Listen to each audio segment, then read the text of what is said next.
RTGA, mieux qu'une chaîne, un monde.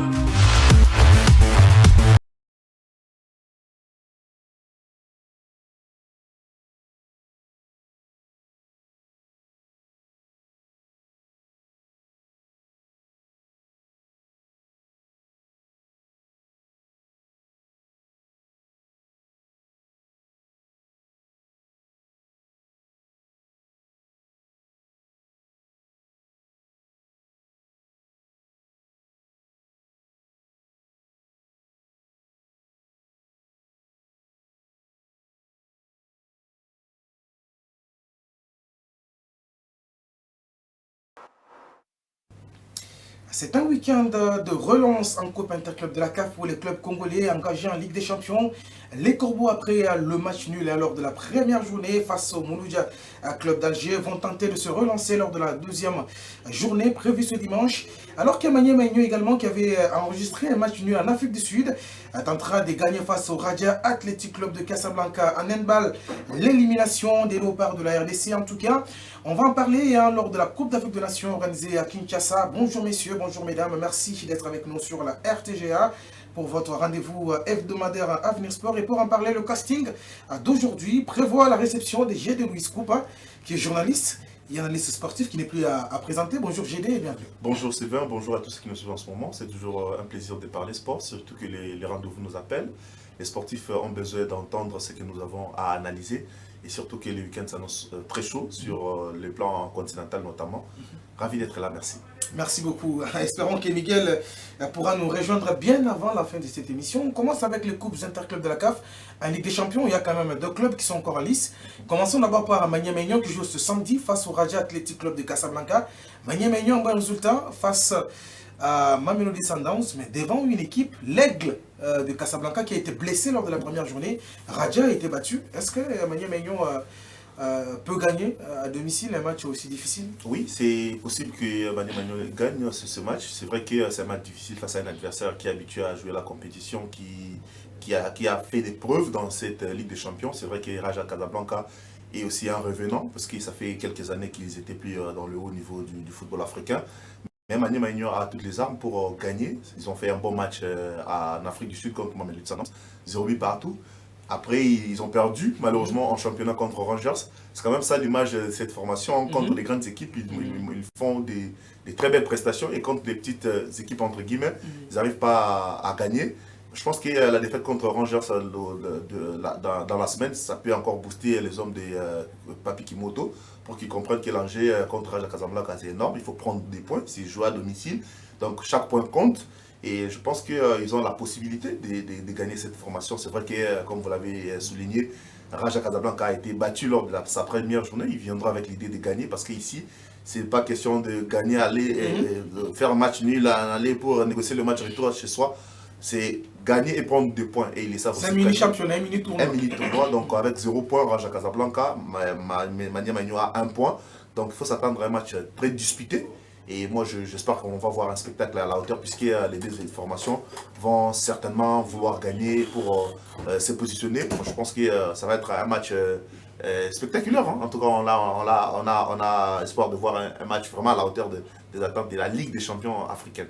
Alors, est-ce qu'il y a une lueur d'espoir dans ce groupe quand on sait déjà que c'est le petit poussé? Après le tirage au sort, on voyait Mamelodi Sundowns, on voyait le Raja de Casablanca et puis Far Rabat. Il y a Magné Maignan qui joue pour la première fois à la phase de groupe. Et maintenant, après la première journée, Magné Maignan n'est pas dernier du groupe.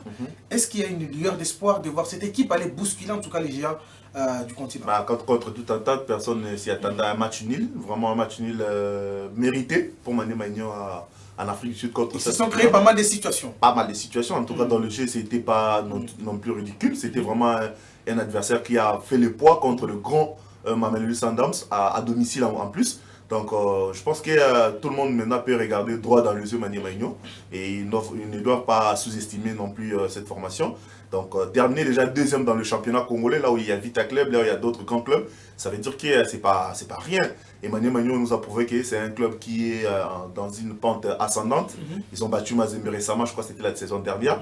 Donc, ça veut dire que c'est un travail de fond qui est en train d'être fait par Papi Kimoto et ses joueurs. On rappelle encore dans l'effectif qu'il n'y a aucun étranger. Il n'y a que 2 joueurs congolais. Donc c'est rare de voir un club à ces niveaux ne jouer qu'avec des joueurs congolais. Moi, je pense que c'est un effectif sur lequel on devrait s'appuyer. Peut-être pour les Chans, prochainement, on va en parler. Mais c'est un club de jeunes conscients qui veulent écrire leur histoire. Et contre Raja Casablanca, je suis sûr qu'ils vont le prouver. Personne ne voyait cette formation peut-être gagner ou faire un match nul. Mais là, ils ont déjà pris un point à l'extérieur. Maintenant, ils doivent confirmer, peut-être ici à domicile, gagner Raja Casablanca. S'ils gagnent les 3 matchs, ils sont d'office qualifiés. Bah oui, hein, déjà, ils ont déjà un point à l'extérieur. Voilà, un point à l'extérieur, les 3 matchs à domicile, donc ça resteront déterminants. Donc ils doivent à tout prix négocier très bien le match à domicile surtout. Parce que voilà, pourquoi pas la surprise de passer le prochain tour, ça sera historique déjà que pour se retrouver là, c'est déjà historique parce que c'est la première de leur histoire. Alors est-ce que la défaite face à Rangers, vous l'avez dit tout à l'heure, peut avoir un impact négatif à la veille d'un grand match comme ça face au Raja de Casablanca? Psychologiquement, en tout cas, s'ils n'ont pas travaillé sur ce point-là, ça peut être un frein puisqu'ils ont perdu contre une petite équipe entre guillemets. Et voilà, ils doivent maintenant se servir de cette défaite pour comprendre que l'enjeu maintenant est élevé. Ils doivent maintenant multiplier les efforts. Je suis sûr qu'ils ont regardé les matchs contre Mamelodi Sundowns et contre Rangers, ce qui n'a pas marché. Ils doivent travailler rapidement parce que les temps ne jouent pas en leur faveur. Ils doivent enchaîner des matchs importants rapidement. Je crois que Papi Kimoto et son groupe, les staffs, tout le monde a regardé le match, ils ont regardé les failles. Ils doivent maintenant corriger. Corriger, c'est surtout l'attaque. Le problème de Maniema Union, c'est l'attaque qui rate beaucoup de buts. Ils peuvent se procurer beaucoup d'occasions. Ça marque très peu. Et avec un Jefté Kitambala qui était très bon la saison dernière, cette saison, c'est encore ça titille un peu. Il y a également Ajeba Siala qui n'arrive vraiment pas à se retrouver comme la saison dernière. Je crois que contre Raja Casablanca... Il y a Moussinga également qui est là. Il y a Moussinga, il y a des joueurs comme Moussinga, il y a les défenseurs Osé Ndombele, les capitaines, qui est aussi très bon. Mais cette saison, ça arrive peut-être des fois à décevoir dans des matchs petits, entre guillemets, encore une fois de plus. Je crois que s'ils travaillent leur faiblesse, ils doivent faire un bon match contre Raja Casablanca. Parce que c'est Raja Casablanca, là j'ai regardé le match contre leur adversaire phare. C'était pas... Il y a un club marocain aussi. Hein. Absolument. C'était pas les grands Raja qu'on connaissait. Ils sont en train également de revenir petit à petit, de reconstruire. La défense n'est pas à la hauteur des attentes jusque-là. J'espère qu'au Stade des Martyrs, avec un peu plus du soutien du public surtout, et cette formation pourra faire une belle affaire ici à Kinshasa. Alors, est-ce que c'était quand même un match 100% marocain? Ce sont des clubs qui se connaissent très très bien. Raja et Phare se rencontrent presque toutes les saisons au sein du championnat.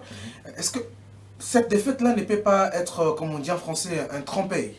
Ouais, ça peut être une défaite trompe-l'œil. Je pense que lorsque vous jouez entre vous, vous connaissez mieux que ça. Raja a perdu contre Phare, donc il faut pas... C'est comme Maniema Union qui battait Mazembe, et Mazembe doit recevoir une autre équipe de l'extérieur. Ça ne veut pas dire que Raja est faible que ça, ça veut dire que peut-être ils se connaissent mieux parce qu'ils jouent le même championnat.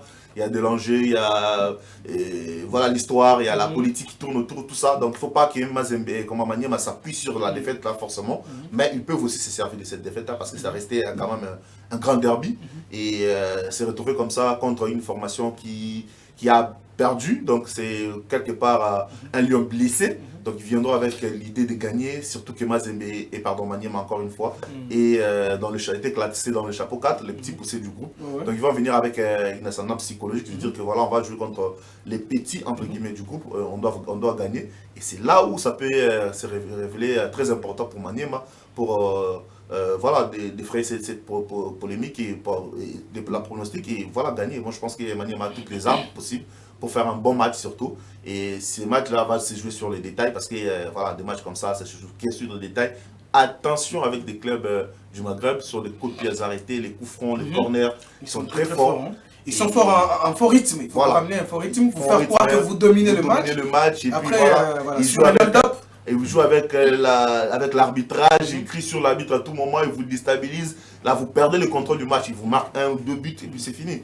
Il faut être vraiment plus malin qu'eux. Je pense que même si Maniema Union, c'est une formation qui découvre ces niveaux, mais quand même, il y a certains joueurs dans l'effectif qui ont déjà joué par les passés, les compétitions interclubs. Il y a certains joueurs qui sont passés par Mazembe, par Vita Club, par SMP. Donc ils ont quand même de l'expérience. Et Papi Kimoto, qui est également un coach d'expérience, je crois qu'il va se servir des expériences passées par notamment d'autres clubs congolais pour essayer en tout cas de gérer cette formation qui viendra avec toutes les armes possibles pour gagner ces matchs. Maniema Union, Raja Athletic Club de Casablanca, match prévu ce samedi à partir de 15h heure de Kinshasa, il sera 14h en temps universel. L'autre formation engagée en Coupe Interclub. Il s'agit bien des Corbeaux du TP Mazembe qui seront reçus par le club d'Al Hilal Omdurman. Le match va se jouer à Nouakchott, nous sommes en Mauritanie. Le club à Florent Ibenge, G. de Luis Copa, qui a bien commencé la campagne africaine dans cette phase de groupe en allant s'imposer en Tanzanie face à Young Africans, 2-0. C'est pas aisé de battre Yanga dans sa maison. Aujourd'hui, ils vont recevoir Mazembe, les deux forces en présence. Mazembe qui a trébuché à domicile lors de la première sortie. Est-ce que vous voyez Mazembe aller se relancer, surtout qu'il s'agit des matchs qui vont se jouer à l'extérieur? C'est très difficile, c'est pas facile du tout, mais c'est pas non plus impossible.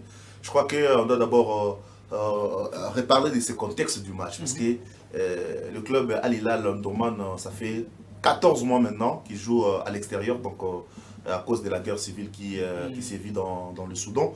Donc c'est une formation qui est habituée à jouer à l'extérieur dans des conditions difficiles. Déjà qu'il ne joue quasiment pas les championnats, il ne joue que des matchs amicaux depuis très longtemps. Et il y a quand même également un coach qui connaît le football congolais, Florent Ibenge, qui connaît très bien Mazembe. Donc sur le papier, on peut dire qu'Al Hilal a beaucoup d'arguments, pour gagner ces Mazembe, mais ça reste un match de football. Surtout qu'ils sont allés battre Young Africa, vous l'avez rappelé, en Tanzanie. Donc ça veut dire que l'équipe vit bien, au-delà de tout ce qui est comme situation politique, la guerre et tout le contexte qu'il y a autour de cette formation. Et je pense que c'est une équipe à suivre de près parce que la majorité des joueurs qui jouent dans ce club, et ils constituent l'équipe nationale du Soudan. Nous avons vu l'équipe nationale du Soudan battre la RDC lors des éliminatoires de la Coupe du Monde, même dans le contexte de la guerre toujours. Donc c'est une équipe qui a un grand mental, qui est capable d'aller au bout de ses forces. Donc dommage, maintenant doit puiser de l'énergie, de ressources. C'est vrai qu'on va entrer dans le détail de ces Mazembe. Mais cette formation d'Al Hilal, qui est dirigée par Florent Ibenge, qui fait un très bon travail depuis 2-3 saisons maintenant. Je pense que c'est un match très difficile pour Mazembe, ça c'est vrai. Mais à tout moment, le résultat peut tourner à la faveur d'un club ou d'un autre. Surtout que par le passé, historiquement, entre les deux formations, Mazembe a gagné beaucoup contre cette formation. Ça rappelle la période de une gifle 8-2 comme ça, voilà. Oui, c'était 8-2. Il y a eu 5 aussi. Il y a eu 5, donc Mazembe a gagné dans toutes les manières possibles cette formation. Et bon, l'histoire, ça fait partie de l'histoire, mais aujourd'hui, il faut vivre le présent. Et le présent est que Al Hilal se comporte très bien. Et au-delà de tout ce qu'il y a comme problème, ils sont capables de gagner à l'extérieur. Donc, à Nouakchott, c'est comme s'ils vont recevoir, mais ce sera encore une fois de plus sur un terrain neutre. Donc à Mazembe aussi de profiter. Ils ne se sont pas habitués parce qu'ils sont maintenant inscrits au championnat mauritanien. Ils sont même premiers même de ce championnat. C'est compliqué. Et maintenant, ils se sont attirés quand même la sympathie des Mauritaniens qui aiment bien le foot. Hein. Absolument. Donc c'est un contexte pratiquement ils jouent à domicile. Ils se sont déjà... ils se sont habitués de jouer déjà dans le championnat mauritanien, ils connaissent... Même si ça ne sera pas le même public, ça ne sera pas le même public, ça ne sera pas la même motivation, ça ne sera pas la même effervescence. Donc je pense qu'Amaz aimait de profiter, mais attention avec cette formation de Florent Ibenge, qui, on rappelle qu'il venait de fêter son anniversaire il y a un jour. Donc il peut être dans la continuité de son anniversaire. De sa fête, il va fêter de miracles, contre Mazembe. Alors revenons sur cette équipe de Mazembe, l'effectif. Après... l'annonce de la FIFA qui a autorisé les joueurs locaux que Mazembe avait déjà enregistré de jouer, est-ce que ça peut apporter quelque chose de plus en attendant des internationaux qui vont attendre la fenêtre janvier évidemment? Mais là, il y a un contexte où il y a certains joueurs recrutés sur le plan national qui, pour certains, sont même convoqués pour ce match. Il y a le jeune, que j'oublie encore le nom, Bongele, il y a un jeune comme ça, un milieu offensif qui est convoqué. Il y a quand même certains joueurs qui sont convoqués. Est-ce que maintenant Mazembe peut compter sur ces talents-là? Parce que j'ai vu Mazembe jouer en Ligue Foot, j'ai vu le match face au Mouloudia Club à Alger, même si je ne m'attendais pas que Mazembe joue à ce niveau-là. Mais ce n'est pas ce grand Mazembe que nous connaissons très bien. Cette saison, en tout cas, au regard des départs de taille qui ont eu lieu au début de la saison, avec le départ de Likonza, Joël Beya, les défenseurs Kevin Mondeko, c'était pratiquement la colonne vertébrale de Mazembe qui est partie. Philippe Kinzumbi, de grands joueurs, entre guillemets, en tout cas des grands joueurs pour Mazembe. Ça veut dire qu'il y a Mazembe cette saison. Normalement, il joue pour la reconstruction encore une fois de plus. Je ne sais pas s'ils ont encore toujours des ambitions d'aller jusqu'au bout, mais ça reste Mazembe qui a toujours des ambitions. Et après, des joueurs qui sont enregistrés, ça peut être une bouée d'oxygène pour Mazembe, mais attention, à tout moment, ça peut aussi être un frein, parce que certains joueurs n'ont pas débuté les championnats avec Mazembe, n'ont pas joué quasiment. Donc, le lancer directement comme ça dans des grands matchs, ça peut être aussi un risque. Mais bon, je pense que Mazembe, cet effectif, n'arrive pas vraiment jusqu'à à convaincre. Mais ça reste le grand. Ils ont quand même un bon gardien jusqu'à là. Un bon gardien. Et puis on souligne encore une fois que le meilleur buteur de cette saison de Mazembe, c'est encore un gardien. C'est un gardien. Ouais. Donc Saïbou, donc le gardien qui est Nigérian. Voilà, le Nigérian qui a été reconverti en poste d'attaquant provisoirement, mais qui a marqué 3 buts. Donc, ça veut dire que les attaquants n'arrivent vraiment pas à marquer, l'équipe n'arrive vraiment pas à tourner. Et c'est un travail qui doit être fait. Je pense que le temps n'est pas en faveur, ne joue pas en faveur de Mazembe. Mais bon, c'est un match de Ligue des Champions, vous êtes déjà engagé, vous avez une réputation à protéger, vous êtes les Mazembe, donc à vous de jouer. Je ne suis pas vraiment optimiste pour une meilleure saison de Mazembe, mais à tout moment, Mazembe peut nous surprendre, ils ont surpris plusieurs fois. Et après, on va voir le match, et on va avec espoir que Mazembe montre de quoi il est capable. Et à tout moment, ils sont de toute façon, rien n'est impossible à Mazembe. Donc, on va espérer que ça va être un très bon niveau. Il y a un jeune Faverdi qui a également été recruté. Il est trop jeune. Il a vraiment du talent. Et déjà, il n'a pas débuté cette saison, vous l'avez dit, mais il avait ébloui les sportifs au stade lors des matchs des préparatifs de Mazembe avant le début du championnat. Il est là également. Les recrutés, c'est lui qui est Dieu Béni Ndonga là également, est autorisé maintenant. Il y a quand même pas mal de joueurs. Vous avez vu Mazembe, quelle est la charnière qui pose plus les problèmes jusque-là? Est-ce que c'est l'attaque ou est-ce que c'est pas aussi le milieu? Est-ce que c'est la défense? Parce qu'on ne sent pas vraiment le vrai charisme du joueur. C'est un peu partout, je crois, dans tout le compartiment. En défense, c'est vrai qu'il y a Magloire Kalonji qui est toujours là, qui a joué 3 bonnes saisons aux côtés de Kevin Mondeko, qui est toujours là, qui compose avec Atibou. Donc, il y a Zang également qui... Ils sont déjà habitués à jouer là. La défense, je crois que ce soit vraiment pas le grand problème. Même s'ils doivent encore travailler, encore et encore, il y a des nouvelles recrues qui sont là. Mais au milieu de terrain, c'est là où il y a un peu de problème. Parce que Zemanga Sosé, ça fait longtemps qu'il n'arrive vraiment pas à convaincre. Il n'est toujours pas constant. Des fois, il joue mieux. Le match d'après, et il est un peu perdu. Donc je crois que Mazembe manque des joueurs qui soient capables d'aligner 10 très bons matchs. À un niveau comme les Sinkala, les Sunzu Stopila à l'époque, c'était le meilleur. Vous voyez qu'il y a un joueur qui est régulier, à tout moment ils enchaînent. Mais malheureusement, les joueurs actuels, ils n'arrivent pas à enchaîner malheureusement. Je crois qu'ils doivent travailler sur ça. C'est aussi dû au mental. Il y a des jeunes comme Oscar Kabouiti, Faverdi. Il y a des joueurs, des jeunes qui sont là, qui doivent apprendre. Mais malheureusement, ils tombent à pic dans Mazembe, là où il n'y a pas beaucoup de patience. Il faut convaincre tout de suite. Et je crois que c'est un travail... cette saison, en tout cas, personnellement, je ne suis pas là à demander beaucoup à Mazembe parce que j'ai vu... Donc ils peuvent se limiter dans la phase de groupe, ça? S'ils arrivent déjà à passer ces tours, et c'est déjà bien, bon, pour moi c'est déjà un objectif quasiment atteint, ils doivent maintenant travailler. Si c'est l'objectif des dirigeants du club d'aller jusqu'au bout, pourquoi pas. Mais l'effectif, contrairement à la saison dernière, l'effectif ne convainc jusqu'à là pas. Je pense que peut-être avec le temps, en jouant beaucoup de matchs, en enchaînant beaucoup de matchs, en donnant du temps de jeu à ces joueurs qui ont été autorisés à jouer, peut-être au fil de match, on va voir peut-être les choses changer, la mayonnaise prendre, qu'il y ait des automatismes, c'est très important. Ils ont un très bon coach, la média, qui est très discipliné, qui demande beaucoup à ses joueurs. Je crois qu'avec un peu de discipline et en enchaînant des matchs de haut niveau, et on va voir peut-être le grand Mazembe se réveiller, mais jusque-là, pour ce match-là contre Al Hilal, on va voir ce que ça va donner. Je n'arrive vraiment pas à se faire une idée précise de ce qui sera cette formation. Alors, vous avez évoqué tout à l'heure un début difficile pour Mazembe, que ce soit en championnat, et maintenant qu'ils sont dans la phase des groupes. Le fait pour Mazembe d'avoir été accroché à domicile par Mouloudia Club Alger, 0 but partout, est-ce que c'était un exploit pour Mazembe? Ou encore, c'est Mouloudia Club qui n'a pas pu profiter de ces crocodiles qui est malade? Bon, c'est pas un exploit en tout cas, ça reste quand même Mazembe. Donc au Mazembe, on peut prendre des petits garçons de quartier, s'ils abordent le maillot de Mazembe, c'est toujours Mazembe. C'est Mazembe. Donc c'est Mazembe, donc c'est comme le Real Madrid, le Barcelone, à tout moment vous pouvez prendre tous les joueurs que vous voulez, lorsqu'ils abordent le maillot de l'équipe, c'est cette équipe-là qui est représentée. Je pense que c'est Mouloudia, malheureusement, qui n'a pas su profiter de ce Mazembe qui est affaibli pour gagner. Mais après, le match était quasiment vide, il n'y avait pas suffisamment d'action, d'éclat, c'était un peu bouillant dans tous les sens, il n'y avait vraiment pas de jeu. Même Mouloudia n'a pas montré qu'ils avaient avait envie de gagner. Et malheureusement, Mazembe s'en sort bien, même Mazembe quelque part s'en sort pas bien non plus parce qu'ils ont perdu 2 points à domicile. Les points comptent. Mais après, il reste encore 5 matchs à jouer. Les 2e matchs, ils vont enchaîner contre les clubs de Florent Ibenge. Après, voilà, attention avec ces Mazembe, s'ils arrivent à se réveiller petit à petit. Donc, à tout moment, ça peut faire sensation. Hein. Contre tout un tas, voilà. Ils ont atteint la demi-finale la saison dernière, voilà. On ne s'y attendait même pas. Ça veut dire qu'il y a des surprises. Alors, Mazembe est attendu à Nouakchott pour ce match prévu ce dimanche. Je pense que la semaine prochaine, nous reviendrons pour, bien sûr, à décrypter l'actualité. Voilà ce qui nous amène à évoquer quand même le handball. La RDC abrite la Coupe d'Afrique des Nations de handball dans sa version féminine. La RDC a été éliminée, en tout cas, par les pharaons d'Égypte à domicile. Quelles sont les leçons à tirer après cette élimination de la RDC? Est-ce que c'est... Je vous pose d'abord la question avant de réfléchir ensemble. Quelles sont les leçons à tirer?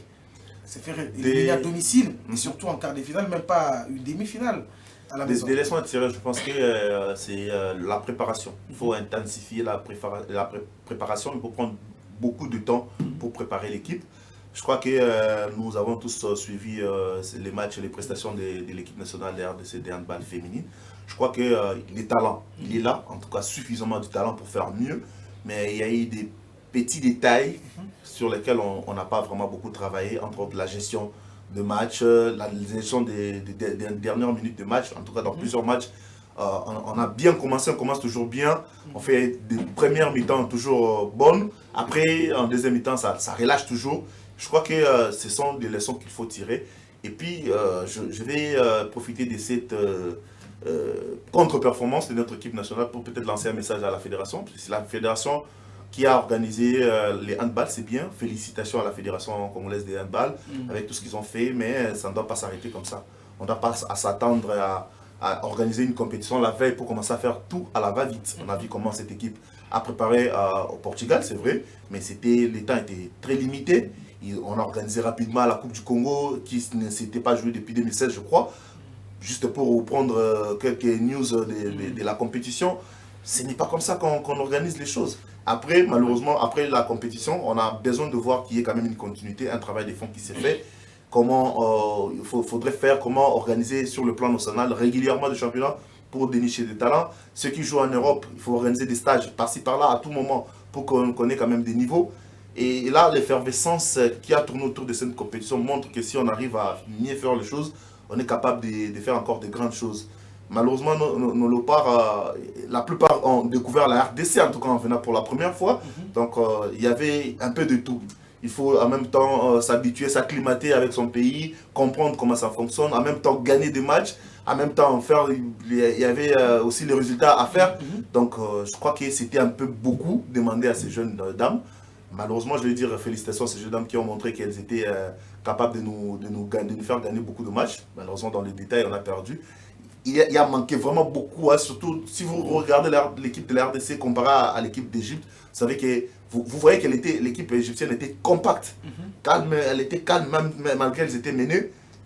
À chaque fois, elle savait comment jouer dans les détails, là où il faut frapper fort, il frappe fort directement et elle gagne le match. Malheureusement, chez nous, il y a ces problèmes de gestion, il y a ces problèmes de gestion d'émotions aussi, l'engouement, l'effervescence qui a tourné autour, l'euphorie, c'est ce que j'ai dit, tout le monde était dans l'euphorie, même les dirigeants, tout le monde était dans l'euphorie. On gagnait un match, vous pensez que vous avez déjà gagné la coupe, il y avait beaucoup d'émotions. C'est vrai qu'on ne peut pas interdire à quelqu'un d'avoir sa joie, d'exprimer son émotion, mais dans des compétitions, il faut d'abord que la concentration prime. Moi j'ai vu, tout le monde était en ébullition, tout le monde était un peu dans l'euphorie, oubliant qu'il y avait des objectifs à atteindre et on l'a payé cash. Et dommage pour notre équipe, je dirais courage. Et peut-être dans les prochaines séances, on va avoir une équipe congolaise un peu encore plus mature que ce qu'on a vu là. Alors, est-ce que préparer cette CAN à l'extérieur, est-ce que c'était une bonne idée quand on sait que ce n'est pas le même climat à Kinshasa? Apparemment, les équipes du Nord notamment, qui ne sont pas habituées à la chaleur, hein, voilà, donc pouvaient peut-être découvrir pour la première fois cette installation sportive au pays, notre gymnase. Mais c'était pratiquement presque la même chose avec même nos propres léopards. C'est comme s'ils ont découvert presque au même moment, presque avec les autres. Est-ce que c'était une bonne idée de faire cette préparation à l'extérieur? Il fallait carrément commencer la préparation à domicile dans cette installation qui est nouvelle. Hein. C'est une idée. Je pense qu'on devrait miser sur la préparation locale.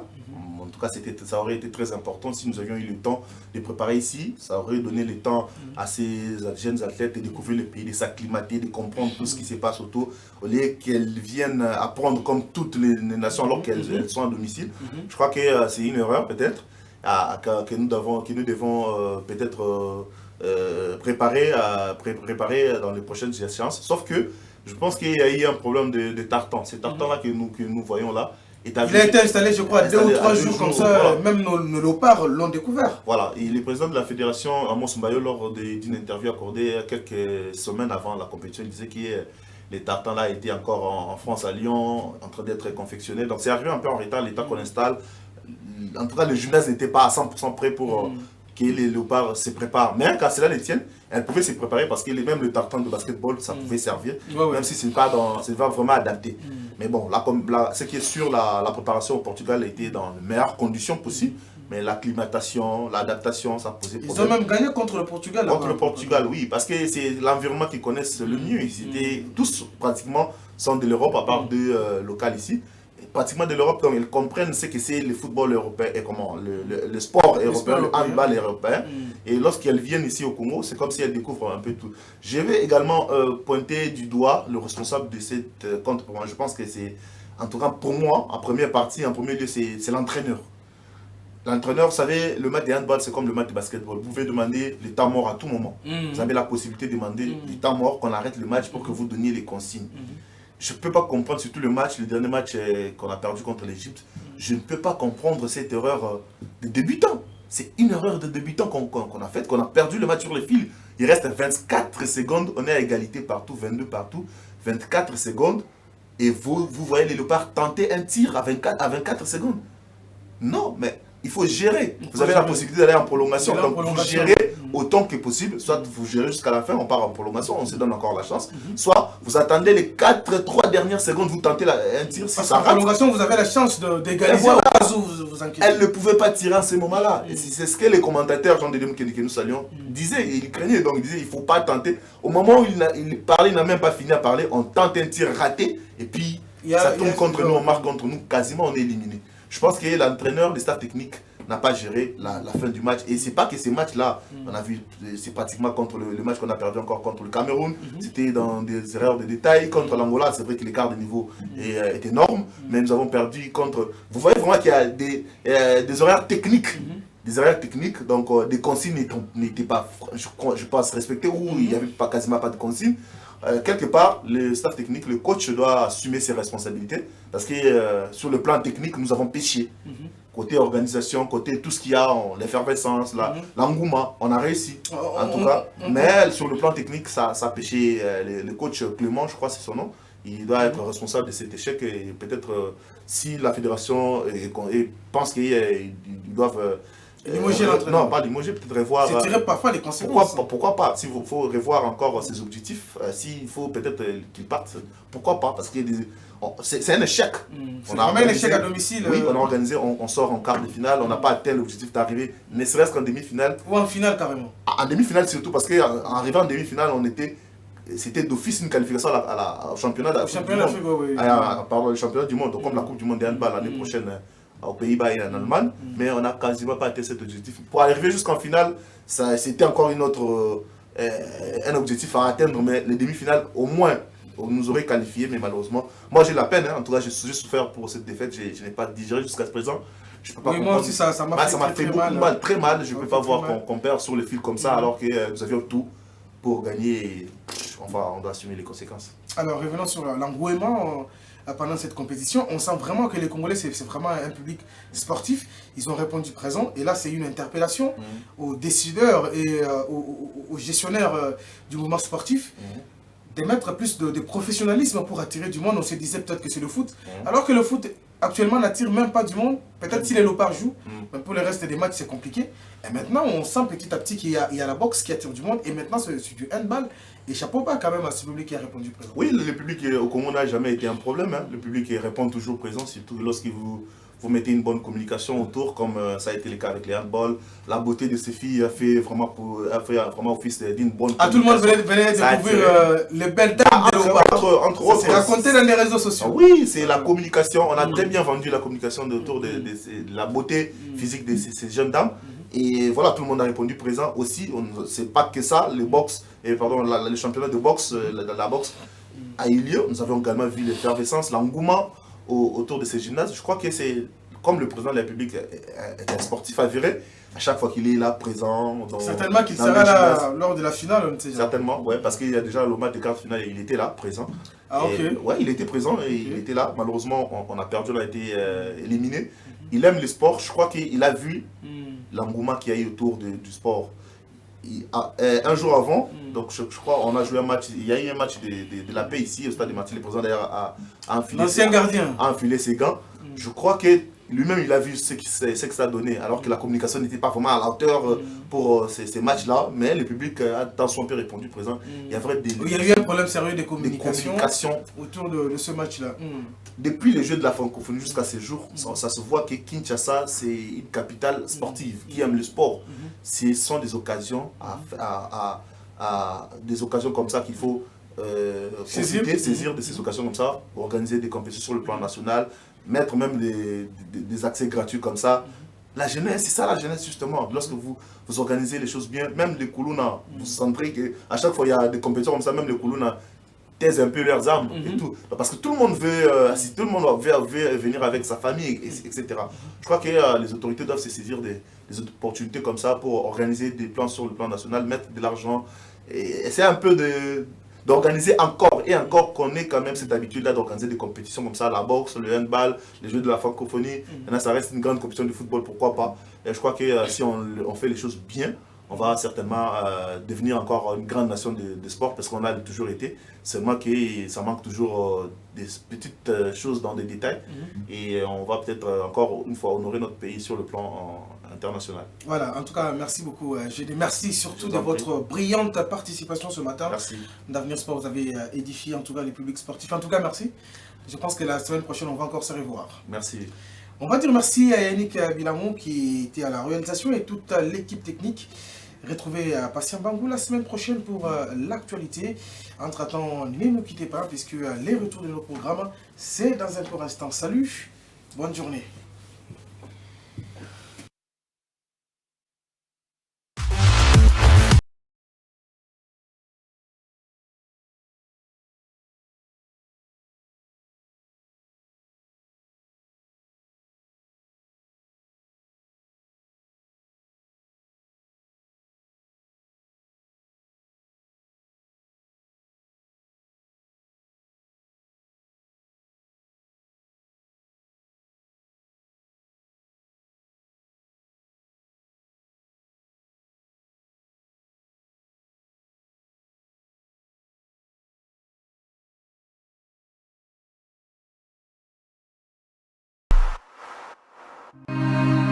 RTGA, mieux qu'une chaîne, un monde.